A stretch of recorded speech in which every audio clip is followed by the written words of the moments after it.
Pakistan stock data channel में खुशामदीद। उम्मीद है आप खैरियत से होंगे।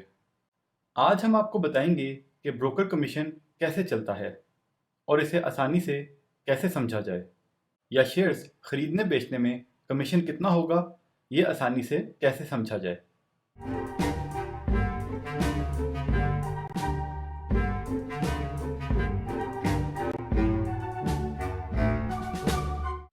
कमीशन की अमाउंट पर बात करने से पहले कुछ अहम मालूमात की जानकारी हासिल करते हैं। कमीशन शेयर्स खरीदने पर भी लगता है और शेयर्स बेचने पर भी। अगर एक ही दिन में शेयर्स खरीदे या बेचे जाएं तो कमीशन एक ही बार लगता है, लेकिन अगर एक दिन खरीदा जाए और दूसरे दिन बेचा जाए तो 2 बार। कमीशन के साथ साथ हर खरीदो फरोख्त पर सेल्स टैक्स और सीटीसी चार्जेस भी लगते हैं। अब ये कमीशन और टैक्सेस कितने होते हैं वो जानकारी हासिल करते हैं। हम एक ब्रोकर का कमीशन स्ट्रक्चर लेंगे और इसके मुताबिक तफसील बताएंगे। ज़्यादातर ब्रोकर्स का कमीशन स्ट्रक्चर ऐसा ही होता है। इसके मुताबिक अगर कोई शेयर 5 रुपये से कम है तो इस पर कमीशन लगेगा 0.03 रुपये, यानी 3 पैसे पर शेयर। अगर कोई शेयर 5 रुपये से ज़्यादा कीमत का है तो इस पर कमीशन 2 तरह से कैलकुलेट किया जाएगा और जिस तरह से कमीशन ज़्यादा बनेगा वही लिया जाएगा। 0.05 रुपये पर शेयर या 0.15% कुल वैल्यू का जिस पर शेयर्स खरीदे या बेचे गए। यानी किसी कंपनी के 1000 शेयर्स खरीदे और 5 पैसे के हिसाब से कमीशन बना 50 रुपये, लेकिन वैल्यू का 0.15% कमीशन बना 40 रुपये, तो कमीशन होगा 50 रुपये।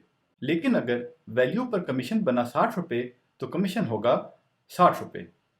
सेल्स टैक्स है कमीशन का 13% और सीडीसी हैंडलिंग चार्जेस हैं 0.005 पर शेयर या 1000 शेयर्स पर 5 रुपये। अब एक टेबल बनाकर हम शेयर्स पर कमीशन का अंदाज़ा लगाएंगे और एक शेयर के हिसाब से कि तज्जिया करने में मुश्किल पेश आएगी, तो 1000 शेयर्स के हिसाब से तज्जिया करके देखते हैं। जो शेयर 5 रुपये से कम होगा इस पर तो कमीशन साफ है। अगर ऐसे 1000 शेयर्स खरीदे जाएं तो 1000 को 0.03 से मल्टीप्लाई करें और कमीशन बनेगी 30 रुपये। 30 रुपये पर 13% सेल्स टैक्स बना 3.9 रुपये और सीडीसी चार्जेस बने 5 रुपये। कुल चार्जेस बने 38.9 रुपये। अब 5 रुपये से ऊपर के शेयर में कमीशन कैसे कैलकुलेट होगा वो देखते हैं।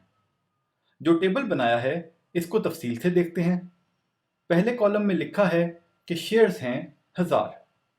अगले कॉलम में लिखा है कि शेयर्स की कीमत कितनी है, मसलन 5 रुपये, 6 रुपये, 7 रुपये वगैरह।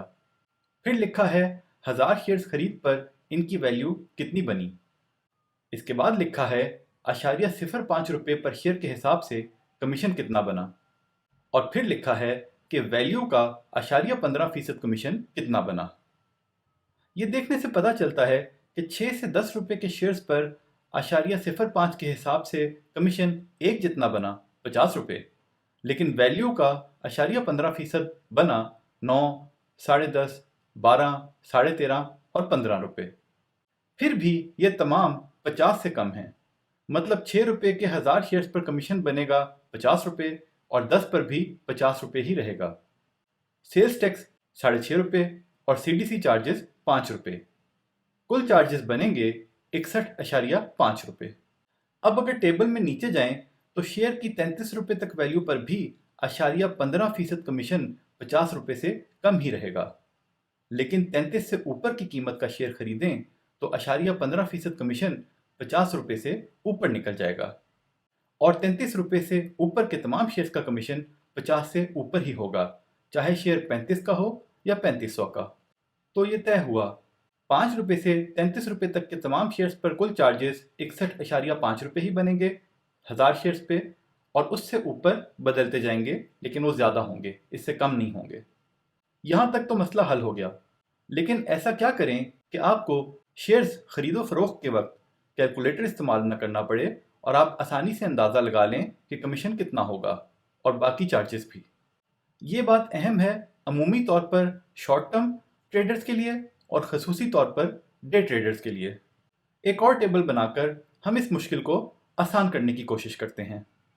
₹5 तक के 1000 शेयर्स पर कमीशन और चार्जेस बने थे ₹38.90, या यूं समझ लें कि एक शेयर पर 4 पैसे। ₹5 से ₹33 के शेयर्स पर कमीशन और चार्जेस बने थे ₹61.50, या यूं समझ लें कि एक शेयर पर 6.15 पैसे। आसानी के लिए 7 पैसे समझ लेते हैं। ये पैसे हमारी जेब से जाने हैं, इसलिए एहतियात के पेश नज़र 6.15 पैसे को 6 नहीं 7 लिखा है। यानी अगर आप ₹5 से नीचे किसी भी कंपनी के शेयर्स खरीदते हैं तो खरीदने पर भी चार्जेस हैं 4 पैसे और बेचने पर भी 4 पैसे। चलिए शेयर का नाम लेकर एग्जाम्पल को देखते हैं। अगर आपने WTL ₹1.20 पर खरीदा तो इस पर चार्जेस बने 4 पैसे, यानी आपकी खरीद बनी ₹1.24।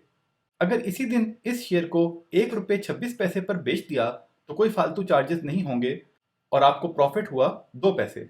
अगर अगले दिन ₹1.26 पर बेचा तो 4 पैसे के चार्जेस दोबारा लगेंगे, यानी आपको इस ट्रांजैक्शन पर नुकसान हुआ 2 पैसे। अब कोई शेयर देखते हैं 5 से ऊपर, जैसे FFL।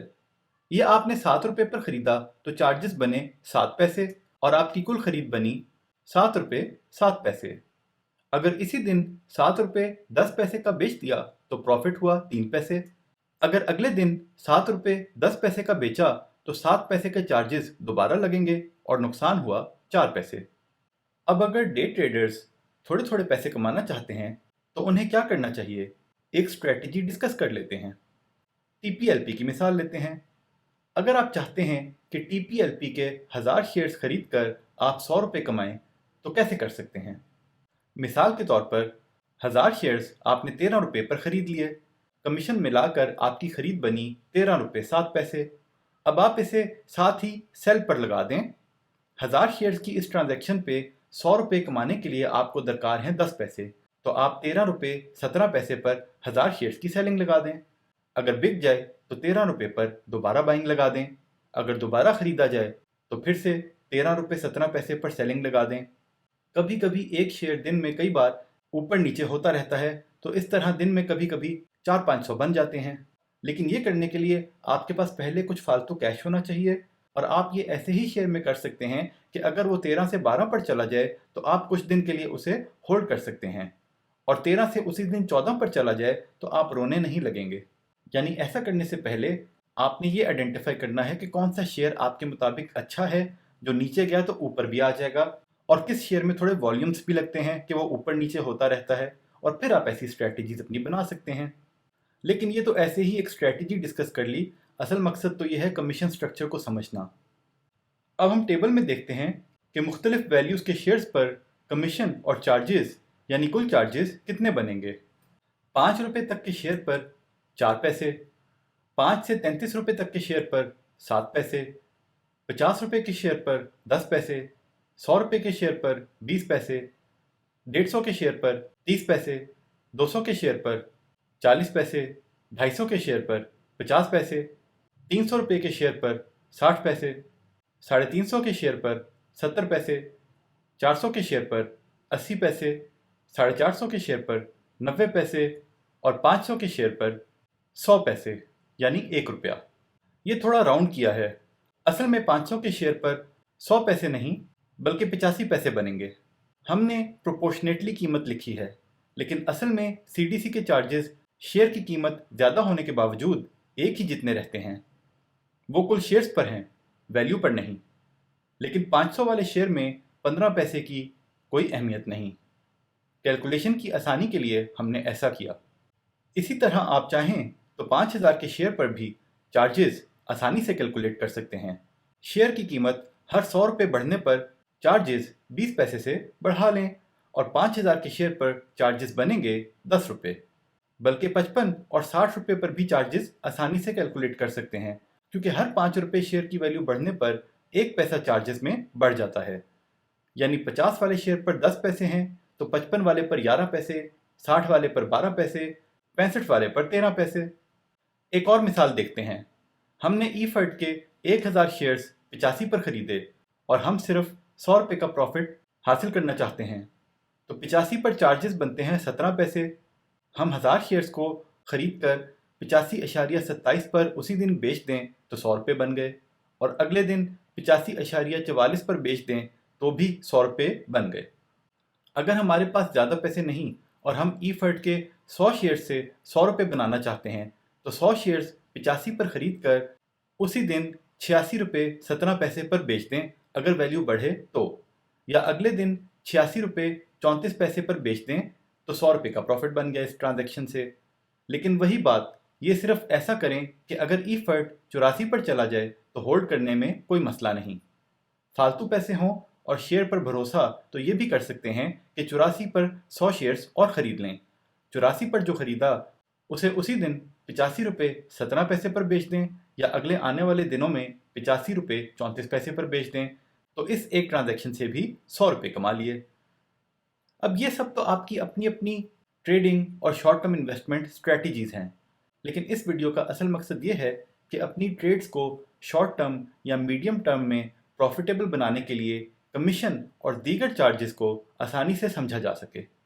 ये समझा जा सके कि 500 का शेयर खरीद कर अगर उसी दिन उसे 501 पर बेच दिया तो कोई मुनाफा नहीं, और उसी दिन 499 पर बेचा तो 1 रुपये का नहीं 2 रुपये का नुकसान हुआ, और अगर 499 पर अगले दिन बेचा तो 3 रुपये का नुकसान हुआ। तो इन चीज़ों को समझकर इनके मुताबिक आप अपनी ट्रेड्स का फैसला आसानी से कर सकें।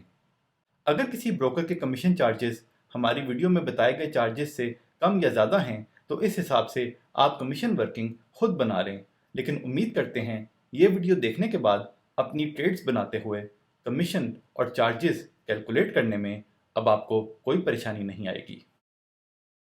ये सारा डेटा हमने PSX की साइट से लिया, आप खुद वैलिडेट करें फिर अपना फैसला करें।